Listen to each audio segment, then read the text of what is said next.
El tesoro es Jesús, y que de una manera especial el Señor nos guíe en esta mañana para entender más de ese precioso e incomparable tesoro en cada una de nuestras vidas, porque no podemos seguir teniendo a Jesús como uno más en la historia de nuestras vidas, sino que Jesús, como está dispuesto por el Padre, debe de ser el todo y en todos. No es algo más que llegó a tu vida. Jesús es el todo que llegó a tu corazón y el todo que sacia tu vida y sacia todo tu ser.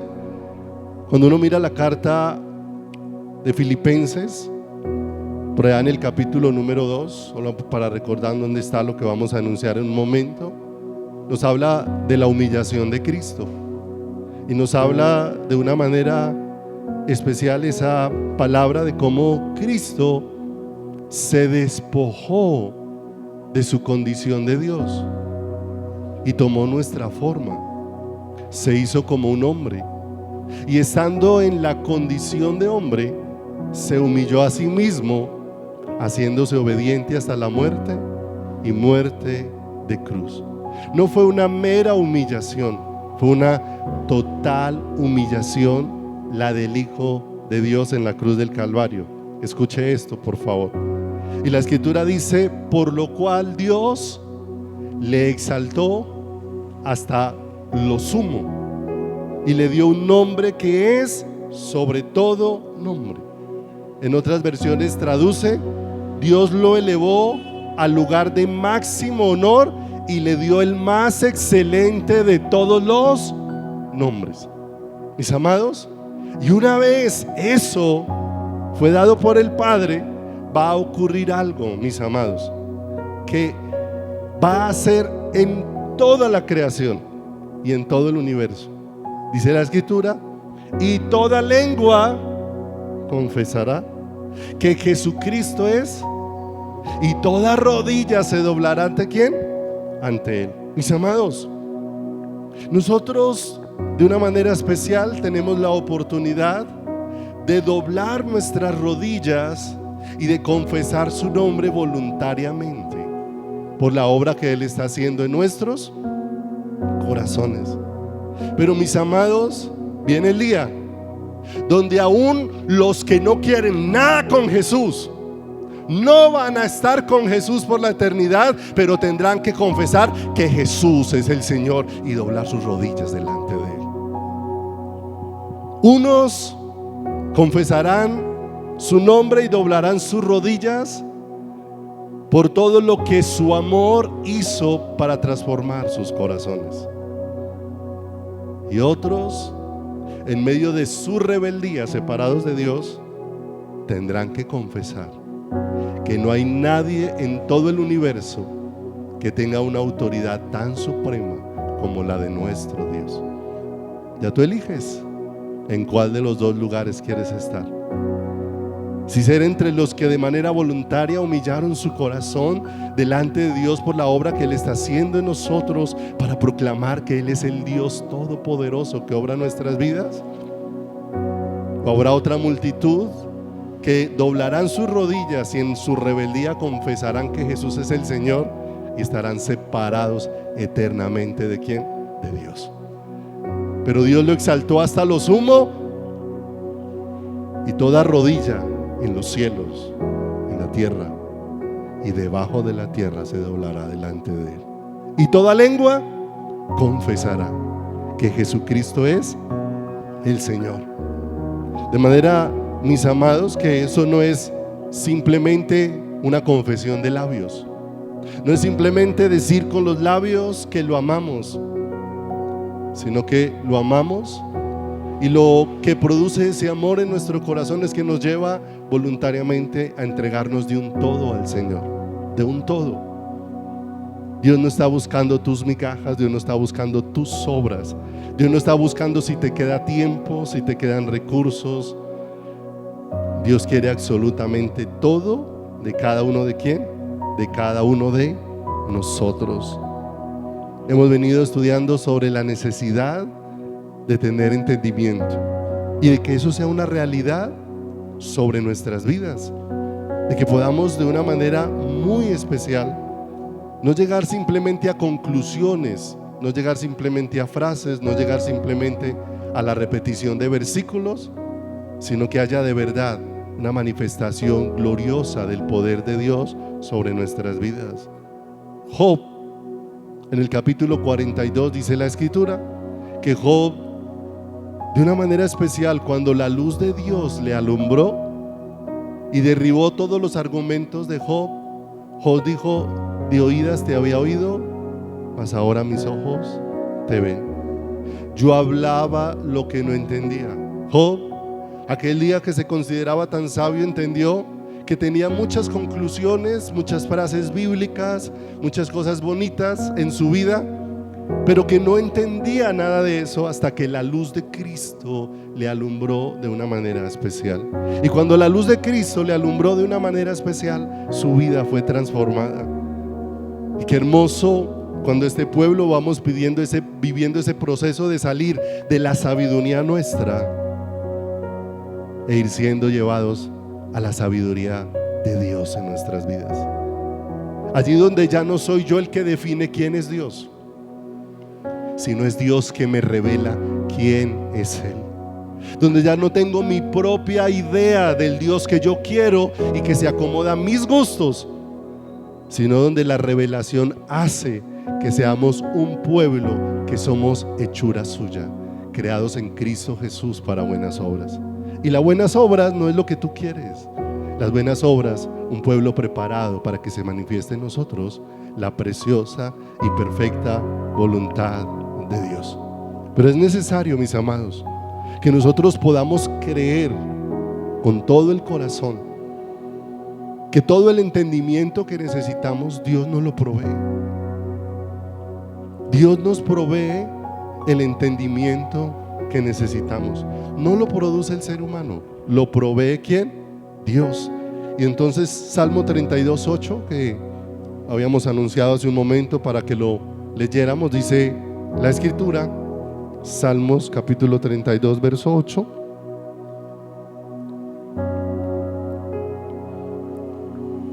te haré entender y te enseñaré el camino que debes andar, ¿cierto? ¿Quién es el que me hará entender? ¿Quién es el que me enseñará el camino? Dios, de una manera muy especial, ¿sí? Porque si no conocemos cómo Dios obra nuestras vidas, mis amados, nos dedicaremos solamente a oír y a seguir haciendo lo que a nosotros nos parece, cuando no es Dios mismo el que está obrando en el corazón nuestro. Nos volvemos un pueblo que escucha y escucha, pero que sigue viviendo conforme a los deseos de su corazón. Y dice acá: te haré entender y te enseñaré el camino que debes andar, sobre ti mis ojos fijaré. Y aparece un contraste en el segundo versículo, en el versículo número 9, donde dice: no seáis como el caballo o como el mulo sin entendimiento, que han de ser sujetados con cabresto y con freno, porque si no, no se acercan a ti. Mis amados, y en 2 versículos tan cortos, Dios dice cosas tan profundas y verdades tan definitivas para el corazón humano, porque en esos 2 versículos Dios está hablando de 2 naturalezas diferentes. Mis amados, para Dios darnos entendimiento, primero nos da vida, porque si Dios no nos hace nacer de nuevo primero, entonces no es posible que podamos entender, porque Dios está hablando de todas las cosas que pertenecen a un ámbito espiritual y pertenecen a la vida de Dios, que no pueden ser entendidas por la razón humana. La razón humana llega a muchas conclusiones, ¿sí?, hasta que la luz de Dios se revela y las conclusiones se desvanecen. Eso es una parte de lo que estudiábamos ayer con el grupo de alabanza respecto a que nosotros llegamos a conclusiones muy fáciles por el razonamiento y nos salimos del contexto del Señor. Por allá en la Escritura se describe que había una ley conocida como la ley del levirato, donde cuando un varón, tal vez el primogénito de su casa, tomaba a una mujer por esposa, pero este varón fallecía sin haber tenido hijos con ella, su hermano debía de tomarla como esposa para darle ¿qué? Para darle descendencia, y era una ley. Cuando Jesús vino, el hombre se acercó con sus conclusiones. Los razonamientos nos pueden decir cosas que parecen lógicas, pero aún las cosas lógicas a las que llegamos por conclusiones de hombre son derribadas cuando Dios se revela al corazón. Se acercaron para preguntarle a Jesús, ¿cierto? Un hombre se casó con su esposa y murió. Su hermano la tomó, no tuvo hijo con ellas y murió. Creo que fueron 7. Ese también murió y la tomó el siguiente hermano. Ese también murió y la tomó el siguiente hermano. Cuando vengas en tu reino, ¿cuál será su marido? Nosotros empezamos a llegar a conclusiones. Su marido entonces sería el primero que tuvo, porque fue el primer marido. Su marido sería el último, porque fue el último. Porque sacamos conclusiones desde nuestra opinión ¿qué? Personal. Pero Jesús les dijo: no es así en el reino de los cielos, porque en el cielo serán como los ángeles que no se casan ni se darán en casamiento, ¿sí o no? O sea, ellos llegaron a una conclusión racional que estaba lejos de la verdad espiritual que Dios les trajo. Por eso no podemos seguir llegando a conclusiones ligeras a nuestra manera. Necesitamos la luz del Señor. Y Dios se revela es en un ámbito espiritual. Las cosas de Dios han de discernirse espiritualmente. Por eso el Señor dice: el hombre natural no entiende, no puede discernir las cosas de Dios. Y las cosas de Dios, aún lo profundo de Dios, es revelado por el Espíritu de Dios. Por eso el Señor dice: te haré entender y te enseñaré el camino que debes seguir. ¿Pero en qué ámbito me lo va a enseñar? En ese ámbito espiritual. Porque por el otro lado, en el siguiente verso, el Señor coloca una naturaleza completamente diferente y dice: no seáis como el caballo o como el mulo sin entendimiento. Y si usted mira, nosotros los seres humanos celebramos cuando un animal hace un comportamiento parecido al de los seres humanos. Pero muchos de los animales responden a ciertas cosas no porque tengan entendimiento, sino porque responden es a un entrenamiento. El perrito da la mano. El perrito, bajo una instrucción que se ha entrenado, se echa. Pero eso no significa que el perrito está entendiendo lo que se le está indicando que haga. Para nosotros es: mire cómo el perrito da la mano. El asunto es: ¿el perrito entiende que eso es dar la mano? Él está respondiendo a un entrenamiento que nosotros ¿qué? Que nosotros celebramos, ¿cierto? Cuando estábamos en el Caribe, el pastor Yamid tenía un hermano, o tiene un hermano, que fue un tiempo policía y trabajó en el área con perritos allá en la policía. En algún momento el Señor nos permitió hacer una actividad con toda la iglesia, y ese día él fue e hizo una presentación con el perrito, ¿sí? Y él lo que hacía con el perrito era que lo había entrenado y le daba una serie de indicaciones donde el perrito venía arrodillado, donde después este hombre se tiró en el piso como si estuviera orando, y el perrito venía y se hacía al lado y también ponía las manitos así. Y entonces todos los que estaban mirando, convencidos de que el perrito estaba orando. No, el perrito está siguiendo el entrenamiento que le hizo su amo, pero el perrito no sabe ni qué está haciendo qué. Está respondiendo a un qué, a un entrenamiento. Ayer les ponía un ejemplo a los muchachos de alabanza, porque a Mateus le gustan mucho los caballos. Entonces le decía: a usted que le gustan tanto los caballos, coja un caballo Vaya, peínelo, perfúmelo, organícelo, háblele al caballo muy bonito, dígale que usted le compró la última silla con esa espuma Memory Foam para que no le talle la silla cuando se la ponen encima, ¿sí? Organícelo de la mejor manera, dígale cosas muy bonitas y mande al caballo y dígale, como ahorita va a salir una exhibición, por favor haga paso fino colombiano. Y entonces sale ese caballo allá,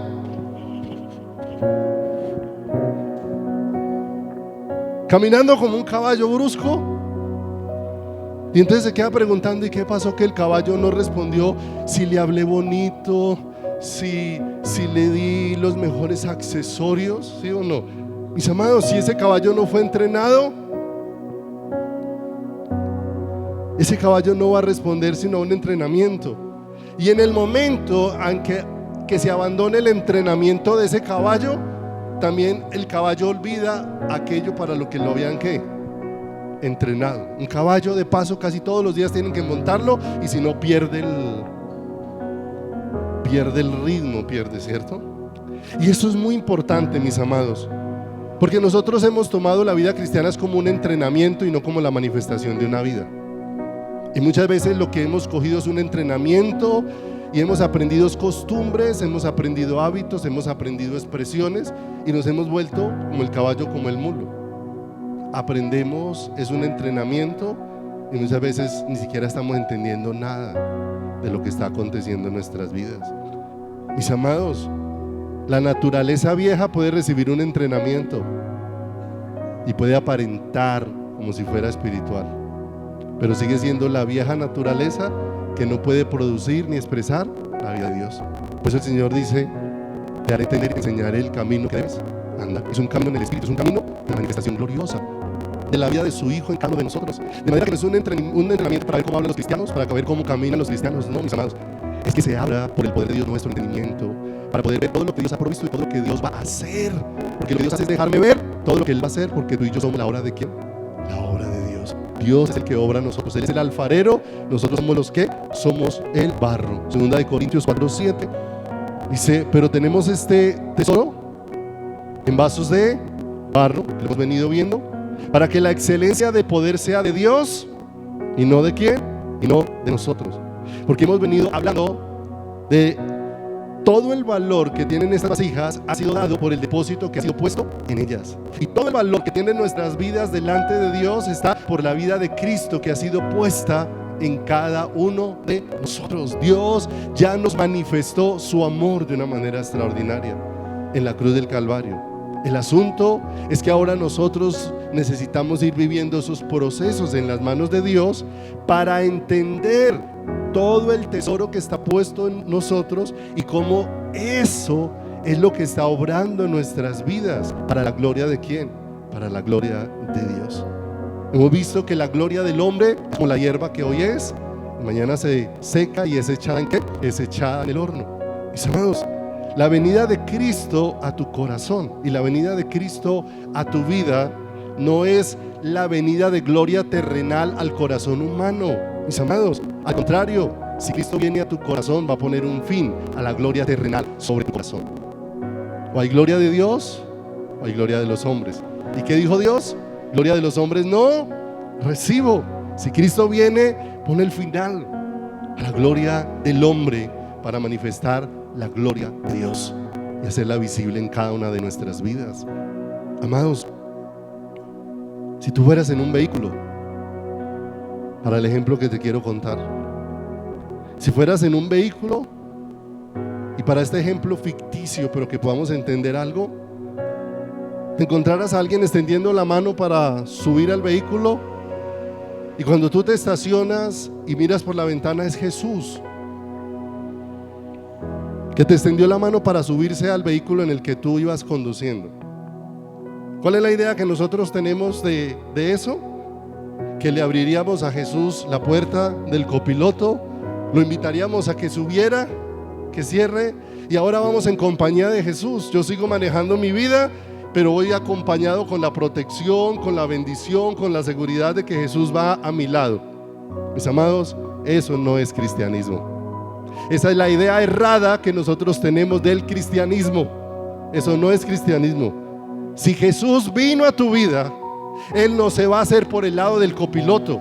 Él va a dar la vuelta, va a abrir la puerta del que viene conduciendo, lo va a bajar, Él se va a subir y tú vas a pasar a ser el copiloto, porque a partir de ahí Él empieza a dirigir tu vida. A partir de ahí Él vas para donde Él te lleve, eres guiado a donde Él te guíe, porque Él es el que vino a tomar el control sobre tu corazón. Ya no somos nosotros más haciendo nuestra voluntad. Por eso Dios tiene que ir derribando todos esos conceptos, porque tenemos la idea de que yo tengo una cantidad de planes y qué bueno tener al lado a Jesús para contar a Jesús, para contar con Jesús para el cumplimiento de todos mis planes. No, mis amados, el cristianismo no es eso. El cristianismo es: Cristo viene a mí, visita mi vida, viene a habitar en mí para que ahora se cumpla el propósito eterno de Dios en mi corazón, para hacerme consciente de que mi búsqueda ya no es más de tesoros terrenales, de cosas que se desvanecen con el tiempo, de las cosas que se deterioran, de las cosas que se acaban, de las cosas que dejan de ser. Cuando aquella multitud de una manera especial fue alimentada con la multiplicación de los panes y de los peces, quiso hacer rey a Jesús. Pero quiso hacer rey a Jesús no porque entendió que necesitaba el gobierno de Cristo sobre su corazón, sino como vio a Jesús como el rey que ellos necesitaban para que les diera la complacencia de sus gustos y de sus deseos. Por eso Jesús, cuando ellos lo buscan a la mañana siguiente, les dice: ustedes me buscan porque comieron y se saciaron, pero no entendieron el mensaje, no entendieron lo que eso señalaba. Eso lo que está señalando es la comida que les ha sido provista por el Padre. Yo soy el pan de vida que descendió del cielo. El que de mí come no tendrá hambre, y el que de mí bebe no tendrá sed jamás. Y empezó a direccionar la vida, como lo está haciendo con todos y cada uno de nosotros, con tanto amor.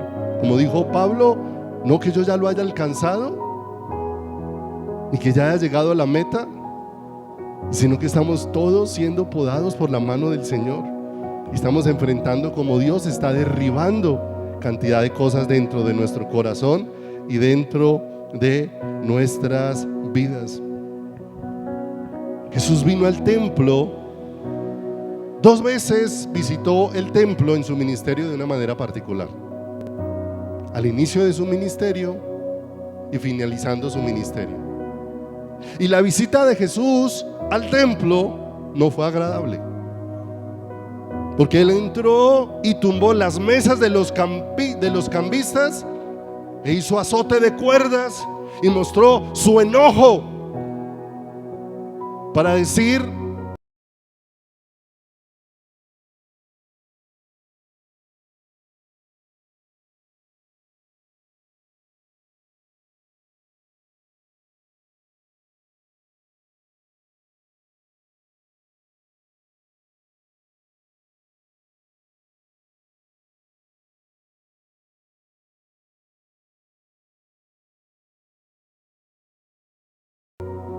mi casa será llamada casa de oración, y vosotros la habéis convertido en cueva de ladrones.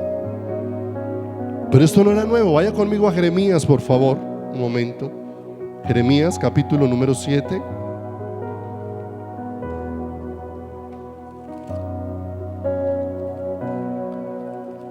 Estaba recordando algo que de manera anticipada el Señor ya lo había hecho en el templo. Jeremías capítulo 7, empecemos por el verso número 1. Dice la escritura: palabra de Jehová que vino a Jeremías diciendo. ¿Quién va a hablar? ¿Quién se va a expresar? Lo que se va a decir, ¿quién lo está viendo? Lo que se va a señalar de parte de quien viene, lo que va a desnudarse de la condición humana, ¿quién lo va a desnudar? Dios. Verso 2: ponte a la puerta de la casa de Jehová y proclama allí esta palabra. ¿Para quién iba a ser el mensaje? Para todos los que iban a entrar a la casa de Dios. Era un mensaje para gente que se decía creyente, para gente que se consideraba el pueblo de Dios. Y oíd palabra de Jehová todo Judá. ¿Y esto qué incluye? Jóvenes, jovencitas, mujeres, varones, ancianos, ancianas, ¿cierto? Porque este no es un asunto de seguir esperando a ver a quién Dios le está hablando. Mis amados, tenemos que entender que Dios me está hablando a mí, que Dios se está dirigiendo a mí, que al que quiere sacudirle el corazón Dios es a mí, porque soy yo el que he puesto el corazón en muchas cosas. Que digo amar a Dios, pero que no más son expresiones de labios y el corazón está lejos de Él. Y dice acá: oíd palabra de Jehová todo Judá, los que entráis por estas puertas para adorar. ¿A qué? ¿A qué venían ellos? A rendirle el corazón a Dios. Venían a hacer fiesta para Dios, venían a escuchar la palabra de Dios, venían a rendir su vida a Dios. Pero dice el verso 3: así ha dicho Jehová de los ejércitos, Dios de Israel: mejorad vuestros caminos y vuestras obras, y os haré morar en este lugar. No fiéis de palabras de mentira diciendo: templo de Jehová, templo de Jehová. Templo de Jehová es este. Mis amados, más adelante el Señor termina diciendo las palabras que dijo en sus 2 visitas al templo: mi casa será llamada casa de oración, pero vosotros la habéis vuelto cueva de ladrones. Y el Señor aquí está desnudando no la actividad que se hacía en el lugar, porque la actividad puede terminar siendo muy ordenada, puede terminar siendo muy bonita, puede terminar siendo muy bien organizada, pero Dios está mirando dónde está puesto el corazón de su pueblo. Porque tantas veces somos un pueblo que venimos a celebrar el nombre de Dios teniendo nuestro corazón en otras cosas, en otros lugares, en otras personas. Dios no quiere un lugar lleno de cuerpos. El deseo de Dios no es llenar lugares. Amado, lo que Dios quiere de ti y de mí es nuestro corazón. El deseo de Dios no es llenar lugares, el deseo de Dios es llenar corazones. Corazones que están vacíos, porque tantas veces caminamos diferente. Nuestros caminos no son los caminos del Señor. Él quiere hablarle al corazón a su pueblo, porque ellos están en un camino diferente al camino trazado por Dios, por una senda diferente a la provista por Dios, y se ha manifestado en sus obras. Puede ser que a los ojos de los seres humanos nadie esté viendo qué pasa con nuestras vidas, pero a los ojos de Dios todas las cosas están desnudas delante de aquel que tenemos que dar cuentas, dice la Escritura. Y las obras de ellos estaban haciendo manifiesto dónde estaba su corazón. En Gálatas, no pierda ahí ese Jeremías, solamente le voy a recordar Gálatas, donde dice: y manifiestas son las obras de la carne. Y hace una lista donde habla de adulterio, de fornicación, de chisme, de enojo, de iras, de contiendas, de pleitos y una cantidad de cosas, obras que estaban manifestando el producto de vivir en una naturaleza diferente a la provista por Dios. Vuelvo allá a Jeremías conmigo. ¿En qué estaban ellos confiados? En el último verso, en el verso número 4.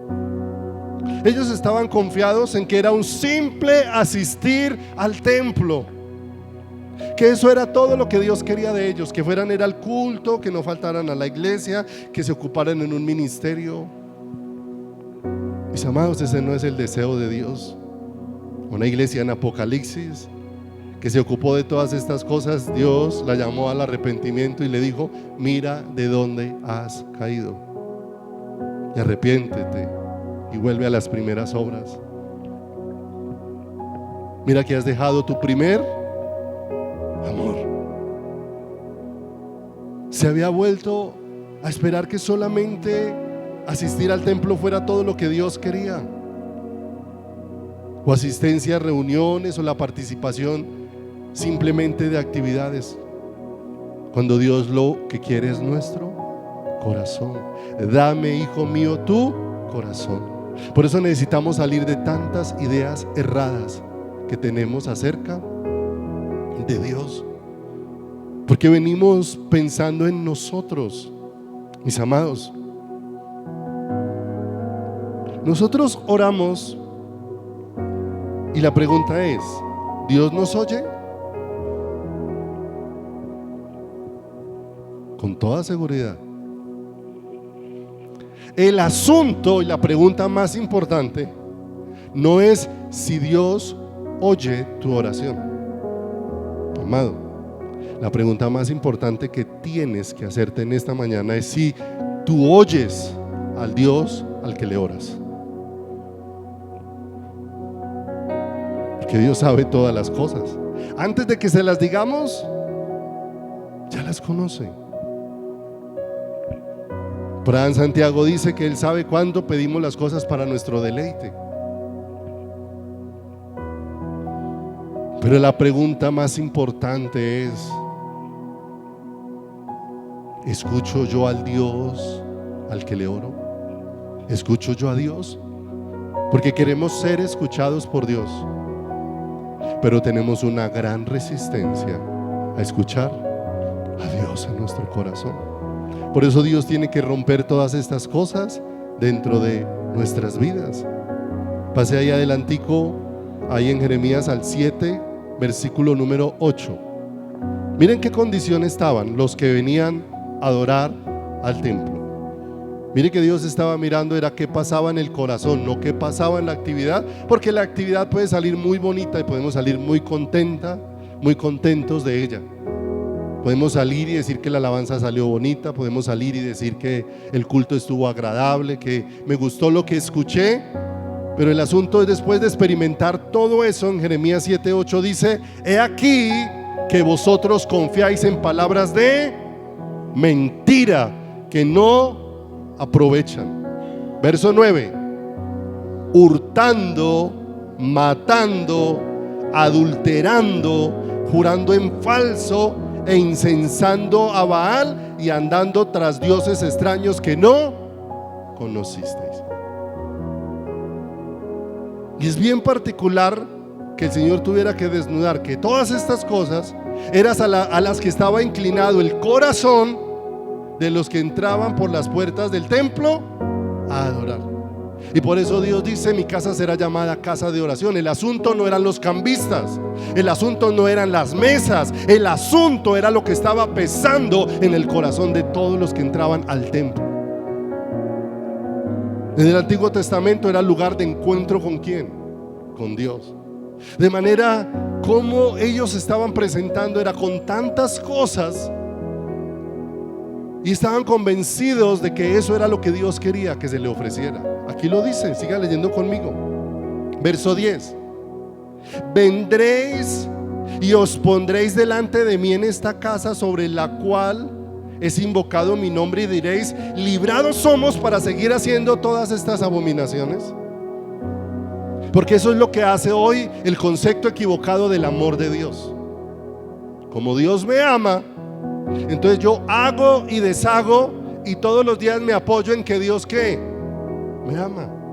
Mis amados, cuando la iglesia empieza a tener luz y entendimiento del amor de Dios, el amor de Dios transforma poderosamente la vida de una persona. Cuando es el amor de Dios, cuando es el concepto humano, seguimos siendo iguales. Más información, más conocimiento, pero muy poco entendimiento.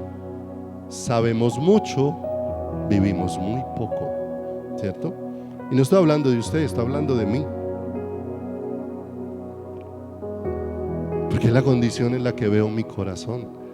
Y porque mi corazón necesita un avivamiento de parte de Dios, de parte del Señor. Dice ahí, verso número 11: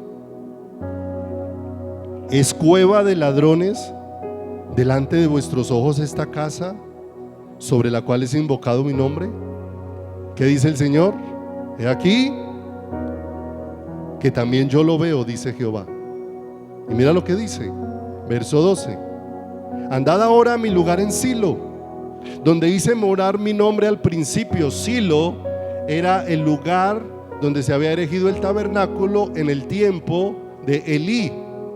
Y recuerdan qué pasó en el tiempo de Elí, cuando el arca fue llevada capturada, cuando los hijos de Elí se volvieron hombres impíos que pisotearon las ofrendas del Señor. Y no solamente eso, sino que se llenaron de pecado en los atrios donde dormían con las mujeres de Israel. Y dice, ¿qué hizo el Señor cuando vio todo eso? Dice, donde hice morar mi nombre al principio, y ves lo que hice por la maldad de mi pueblo Israel. ¿Qué hizo el Señor? ¿Retiró qué? Retiró su presencia. De manera que está el Señor hablándole a su pueblo, diciéndole a los que entran por estas puertas, ¿para qué? Para adorar. Este volcar de las mesas de Jesús va más allá de las cosas externas. Dios lo que quiere venir es a volcar todas las cosas que están servidas en la mesa de nuestro corazón. Todo lo que está establecido ahí, que necesita ser sacudido por el pueblo de Dios. El asunto es dónde estaba el corazón, y la pregunta es, ¿dónde está el corazón?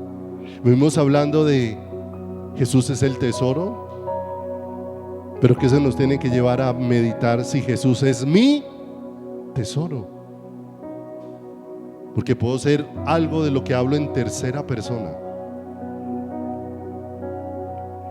Pero mis amados, Dios nos llamó para que todos en relación con Él podamos hablar en primera persona. David no se refirió, Saúl se refirió a Dios en tercera persona, pero vemos la vida de Saúl, no era una vida entregada a Dios. Cuando Samuel le dice a Saúl, Dios te ha desechado para que no seas más rey sobre Israel, ¿qué es lo que le dice Saúl a Samuel? Acompáñeme delante de todo el pueblo para que le ofrezcamos sacrificio a Jehová, tu Dios.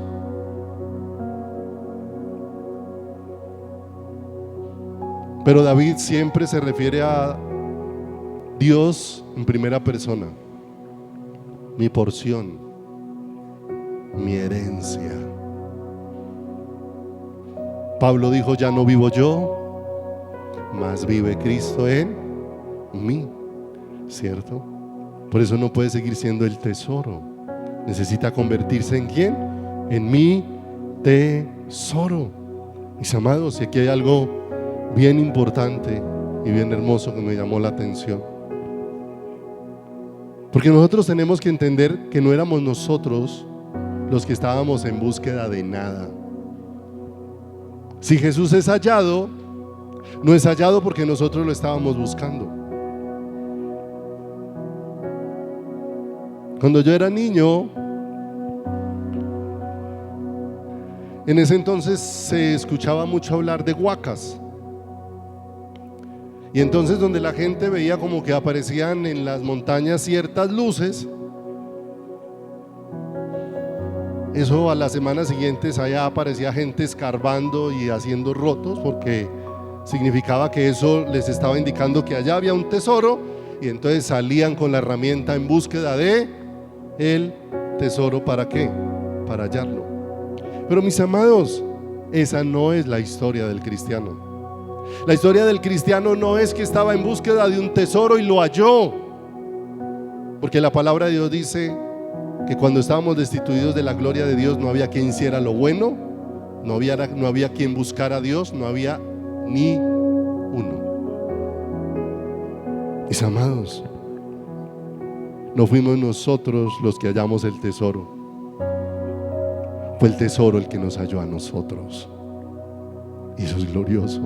Fue el tesoro el que nos halló ¿a quién? A nosotros. Y si Él nos halló a nosotros, Él ahora nos quiere mostrar todo el valor que es Él para nuestras vidas y para nuestros corazones. Deuteronomio, en el capítulo número 7, quiero recordarle algo. 7:6 de Deuteronomio. Mire el Señor cómo se está refiriendo al pueblo de Israel. Tan hermoso, mi Señor, para mirarnos con tanta misericordia y con tanta bondad.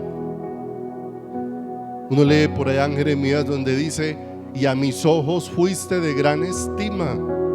Y eso estremece el corazón. ¿Qué va a haber en mí para que yo fuera de gran estima a los ojos del Señor, si lo único que he hecho es ofenderle, despreciarle, darle la espalda? ¿Cómo hace el Señor para mirarme con tantos ojos de amor? Si no es porque me mira a través de la gloriosa vida de su Hijo, porque fue donde nos hizo de gran estima delante de sus ojos. Dice Deuteronomio 7:6: porque tú eres pueblo santo para Jehová tu Dios. Jehová tu Dios te ha escogido para hacerle un pueblo especial más que todos los pueblos que están sobre la tierra. Y está hablando de la nación de Israel en ese momento. No por ser vosotros más que todos los pueblos os ha querido Jehová y os ha escogido. Pues vosotros, ¿qué erais? El más insignificante de todos los pueblos. Verso 8: sino por cuanto Jehová os amó y quiso guardar el juramento que juró a vuestros padres, os ha sacado Jehová con mano poderosa y os ha rescatado de servidumbre de la mano del faraón, del rey de Egipto. Mira lo hermoso. ¿Quién halló a quién? Fue Dios el que le dijo: vosotros erais el más insignificante de todos los pueblos, pero me plació poner mi mirada sobre ustedes. Me plació apartarlos. Me plació separarlos para mí. Él los halló y los apartó. ¿Para quién? Para Él. Y a esos que apartó para Él, dice el verso número 9. ¿Cuál es el deseo de Dios? Conoce pues que Jehová tu Dios es Dios, Dios fiel, que guarda el pacto y la misericordia a los que le aman y guardan sus mandamientos hasta 1000 ¿qué? ¿Sí o no? Mira lo hermoso. Le habla a ese pueblo de una manera especial, pero le quiere dejar ver a ese pueblo las dos caras de la moneda. Conoce que Jehová es Dios fiel, que guarda el pacto y la misericordia a los que le aman y guardan sus mandamientos hasta 1000 generaciones. Pero en el verso 10 está la otra cara, y que da el pago en persona al que le aborrece, destruyéndole, y no se demora con el que le odia. Entonces fíjese cómo Dios define el corazón. Atrae a su pueblo, pero va definiendo el corazón de su pueblo, porque cuando estábamos sin la vida de Cristo era un gran desprecio el que había en nuestro corazón. Pero no puede seguir el mismo desprecio cuando el mayor de los tesoros ha venido a habitar en cada uno de nosotros, en cada uno de nuestros corazones. Los hombres que se encontraron con Dios no eran buscadores de tesoros. Estaban extraviados, perdidos, muertos, embolatados como tú y como yo estábamos. Así estaba Abraham en Ur de los Caldeos. Josué 24:2. Acompáñenme allí. Hoy traje varias citas, pero sí quiero que veamos como cosas puntuales ahí en la palabra del Señor. Mira lo que se dice de Abraham. Abraham no estaba buscando el tesoro. Abraham no estaba buscando a Dios. Abraham no estaba en ayunos, no estaba en vigilias. Y es importante aclarar algo, para que no lo vaya a tomar por el lado equivocado. Estamos hablando del Abraham que todavía no se había encontrado ¿con quién? Con Dios. Para que después no salga y diga: el pastor predicó que como Dios es el que me halló, entonces yo no debo de hacer nada, Dios lo hace todo. Claro. Cuando tomamos las cosas de manera equivocada y volvemos todo simple para seguir manifestando desprecio en nuestro corazón por no tener entendimiento. Mis amados, el que entiende que fue hallado, mis amados, va a estar dispuesto a dejarlo todo por aquel que lo halló. Pero si no lo entiende, va a seguir caminando de la misma manera. Josué 24:2 dice: y dijo Josué a todo el pueblo: así dice Jehová Dios de Israel, vuestros padres habitaron antiguamente al otro lado del río, esto es, Taré, padre de Abraham y de Nacor, y servían a dioses extraños. ¿Qué estaba haciendo Abraham cuando fue hallado por Dios? Sirviendo a dioses extraños. Y yo tomé a vuestro padre Abraham del otro lado del río y lo traje por toda la tierra de Canaán, y aumenté su descendencia y le di a Isaac. Y el Señor está diciendo: mire, yo fui el que me le aparecí a Abraham cuando Abraham ni siquiera tenía idea de quién era yo. Fue Dios el que se le apareció. El tesoro halló a Abraham, como tú y yo hemos sido ¿qué? Hallados.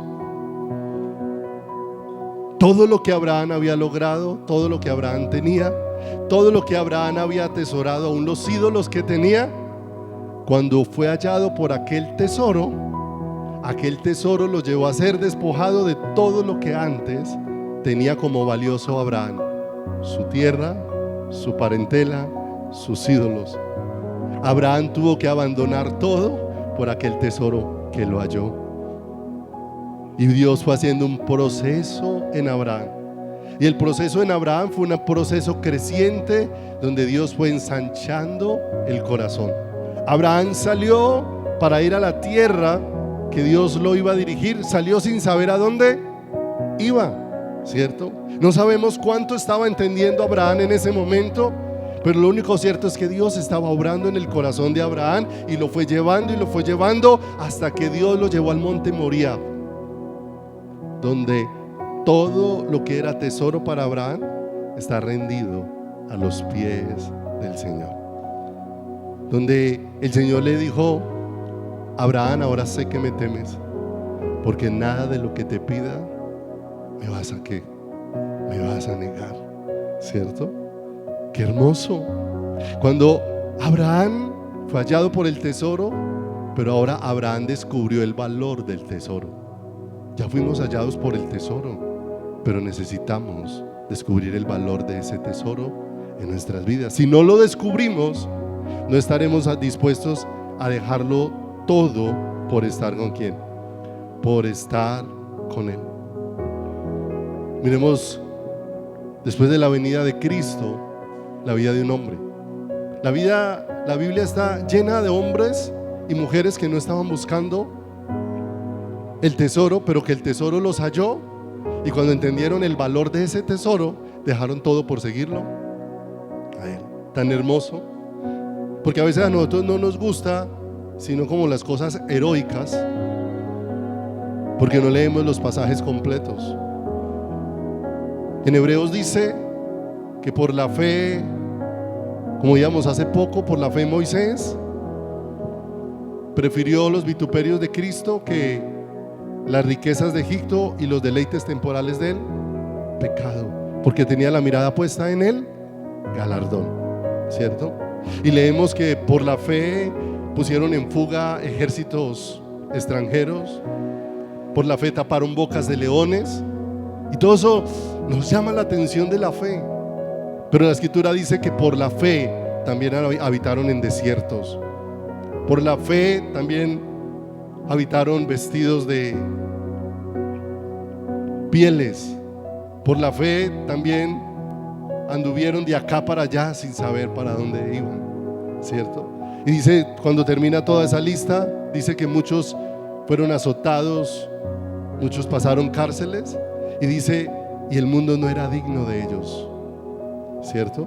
Pero no era porque ellos fueran superhéroes, sino porque entendieron el valor del tesoro, y entendieron que aunque tuvieran sufrimientos, ni siquiera el sufrimiento es tan valioso como el tesoro que ha sido puesto en el corazón. Mis amados, necesitamos descubrir el valor del tesoro con la dirección de Dios, porque ese dolor que aqueja el corazón no va a salir del corazón si no descubrimos que hay algo más valioso que ese dolor, que esa tristeza, que esa angustia, que ese miedo, que esa agonía. Por eso Dios va abriendo los ojos del corazón para que podamos ver, va alumbrando los ojos del entendimiento. Va conmigo a Hechos capítulo número 26, verso 9. Este hombre,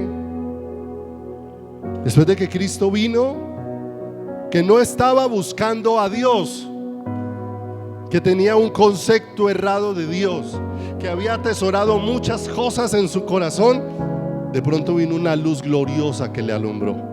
Un hombre llamado Saulo de Tarso. Lo conocemos como ¿quién? Como Pablo. Un hombre que sin la luz de Dios estaba convencido de que lo que estaba haciendo era lo que Dios quería. ¿Por qué necesitamos la luz de Dios?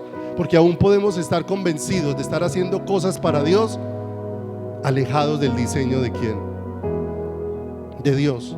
Dice Hechos 26:9. Mire lo que dice Pablo: yo ciertamente había creído mi deber hacer muchas cosas contra el nombre de Jesús de Nazaret. Verso 10: lo cual también hice en Jerusalén. Yo encerré en cárceles a muchos de los santos, habiendo recibido poderes de los principales sacerdotes. O sea, ¿de quién tenía el apoyo Pablo para lo que estaba haciendo? De los religiosos. Y dice: y cuando los mataron, yo di mi voto. Y muchas veces castigándolos en todas las sinagogas, los forcé a blasfemar, y endurecido sobremanera contra ellos, los perseguí hasta las ciudades que extranjeras. De manera que Pablo estaba buscando a Jesús o persiguiendo a Jesús.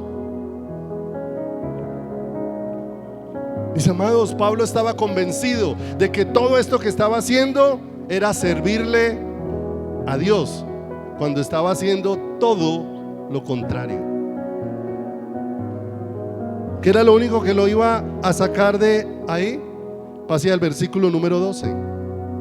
Ocupado en esto, iba yo a Damasco con poderes y comisión de los principales sacerdotes. ¿Sí o no? Iba en su propio camino, apoyado por la cantidad de cosas que lo habían edificado. No estamos hablando de cualquier persona. Pablo, cuando habla de cómo era su vida religiosa, dice: fariseo de fariseos. O sea, estamos hablando de una persona con mucho conocimiento y con mucho celo, y un celo arraigado.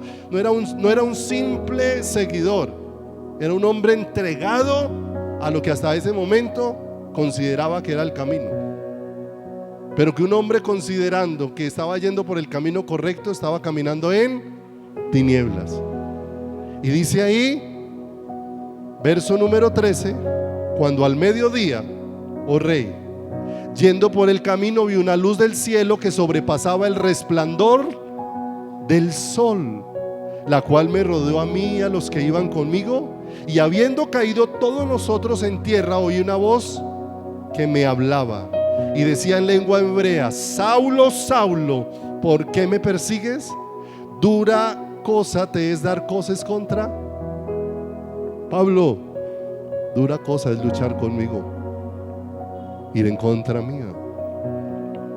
Pero aquel día vino un resplandor, qué particular, que en el desierto, al mediodía, si no hay sombra, la luz del sol es muy intensa. ¿Qué luz resplandeció sobre Pablo, que dice que era más fuerte que la luz del sol cuando resplandece al mediodía? Mis amados, Pablo había tenido una luz que le había permitido ver la ley y lo había convertido en un acérrimo religioso.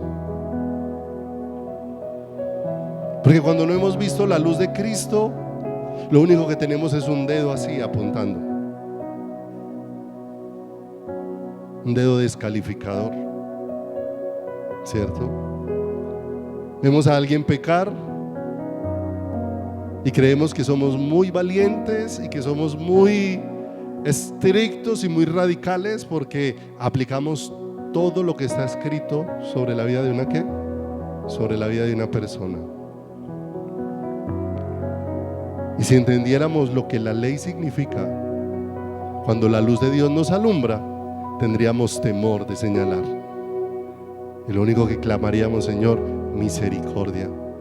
Porque si esta persona fue capaz de hacer esto, Señor, ¿qué no soy capaz de hacer yo en mi caminar? Señor, esa capacidad que tiene esa persona, ¿la tengo qué? La tengo yo. Y lo que clamo es tanto misericordia para esa persona como misericordia ¿para quién? Para mi vida. Hemos visto ejemplos. David, de manera muy dura, señaló 4 veces: has de pagar el tal. El precio David lo puso él mismo sobre su cabeza. El tal eres tú. Y David mismo puso cuánto iba a ser el pago que iba a recibir por su pecado. 4 veces. Y después uno lo estudia y ve que 4 veces pagó. ¿Se da cuenta cuánto temor tenemos que tener? O sea, no estoy diciendo que acolitemos, que pasemos el pecado, sino que tengamos temor de Dios para saber y entender. Porque podemos llegar a ser muy ligeros. Pablo había recibido una luz donde descalificaba a todos los que no caminaban de acuerdo a los preceptos que él consideraba. Pero qué hermoso cuando la luz de Cristo no alumbró afuera, sino cuando la luz de Cristo alumbró adentro, en el corazón. Porque cuando la luz de Cristo alumbra el corazón, ya no estoy mirando cuán pecador es mi vecino, sino cuán pecador soy yo y cuánto necesito la gracia de Dios sobre mi vida, sobre mi corazón. Primera de Timoteo 1:12 para que terminemos, si van pasando. Primera de Timoteo 1:12.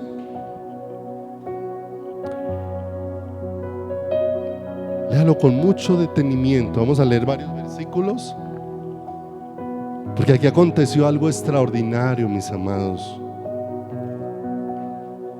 Dice el verso 12: doy gracias al que me fortaleció, a Cristo Jesús nuestro Señor, porque me tuvo por fiel poniéndome en el ministerio. Pablo está asombrado. ¿Cómo Cristo puede hacer esto? Yo creo que no solamente las palabras de Pablo, yo creo que cada uno de nosotros que pueda servir a Dios en cualquier área necesita decirle que me tuvo por fiel, Señor, conociendo toda mi incapacidad, toda mi torpeza, Señor, conociendo, Señor. En algún tiempo les decía, yo tengo por allá agendas de las primeras predicaciones que Dios me permitió dar. Y cuando las leo, lo único que hago es caer de rodillas y decirle: Señor, tanta misericordia, que me permitiste hablar tanta ignorancia, tanta necedad, tantas cosas, Señor,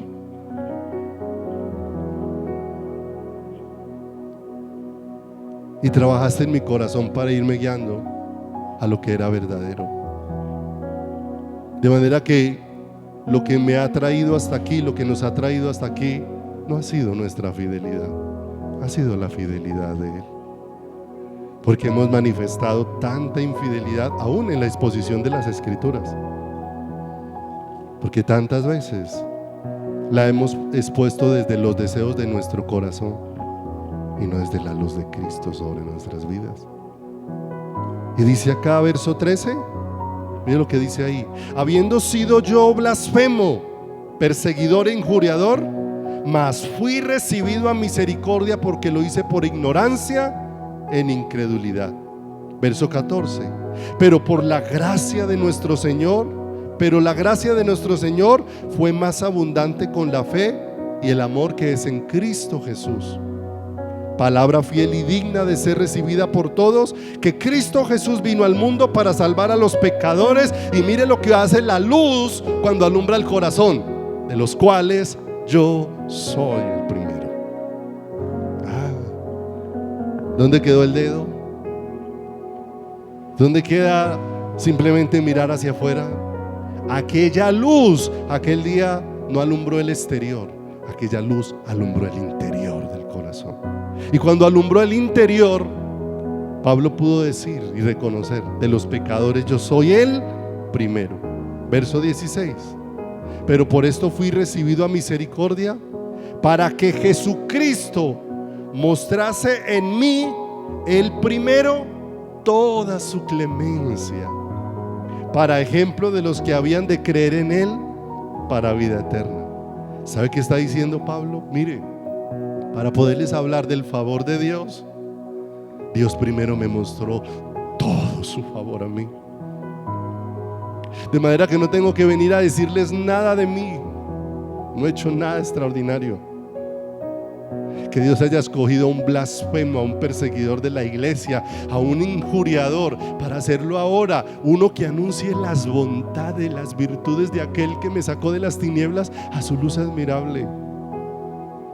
Tanta gracia, tanta bondad. Por eso termina diciendo en el verso número 17: un pecador asombrado de que ahora vale la pena dejarlo todo por el tesoro que nos halló y por conocer ese tesoro. Por tanto, al Rey de los siglos, inmortal, invisible, al único y sabio Dios, sea honor y gloria por los siglos de los siglos. Amén. Amén. Qué hermoso y glorioso todo esto, tan glorioso de parte del Señor para cada una de nuestras vidas. Porque la dádiva de Dios, que es Cristo, es un regalo dado por Dios, no lo olvide. Cristo, el tesoro que nos ha sido dado por Dios, es una dádiva, es un regalo que Dios nos ha ¿qué? Que Dios nos ha dado. No es una conquista de los hombres, es un regalo que Dios nos ha dado. Y cuando entendemos toda esa luz tan maravillosa del tesoro, cuando Pablo vio todo ese tesoro, dijo: todo lo que yo sabía, todo lo que yo conocía, todo el celo que tenía, ahora lo tengo por basura, porque quiero solo una cosa: conocer cada día más este tesoro, por el cual lo he perdido todo y lo quiero perder todo para ganarlo a Él. ¿Se da cuenta lo que hace la luz? Alumbrando al interior del corazón. ¿Qué tal si oramos en esta mañana?